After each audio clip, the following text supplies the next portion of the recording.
thought it would be a good opportunity for me to come out here. So came out here, did a little non-union work, and then made the jump over to the union, started at this building. I think the difference I see with non-union and union would be just the equipment, stuff you have access to,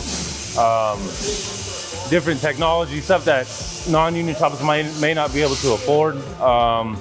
I noticed that the office is a little more attentive than a non-union shop would be. You know, I definitely, if I have any questions, I'm able to call the hall and get an answer fairly quickly. And if they don't have an answer, they'll find something for me. So just the overall communication, I think that's one of the biggest things I've noticed as a difference between non-union and union. And that makes it so much easier and makes the jobs go by easier, just makes the whole process an easier process. I've been doing commercial glass for about 10 years. And I've been in the union for 4 or 5 years. Now, I worked at a golf course back home in California. Working there, one coworker was just like, hey, I have a better opportunity. You want to go install some windows? And I was only making, back then, maybe $12.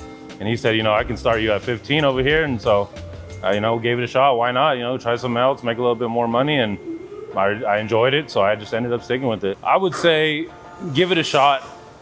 Try your hardest. Don't come in expecting to make easy money. It's going to be hard.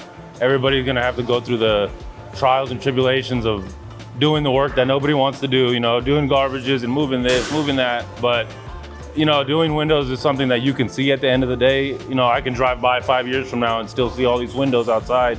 So, it's something that you can see when you're done and it makes you proud. So I think if I were to try to convince somebody to get in, I'd say, if you take pride in your work, take pride in yourself, this is definitely a good trade for you to get into.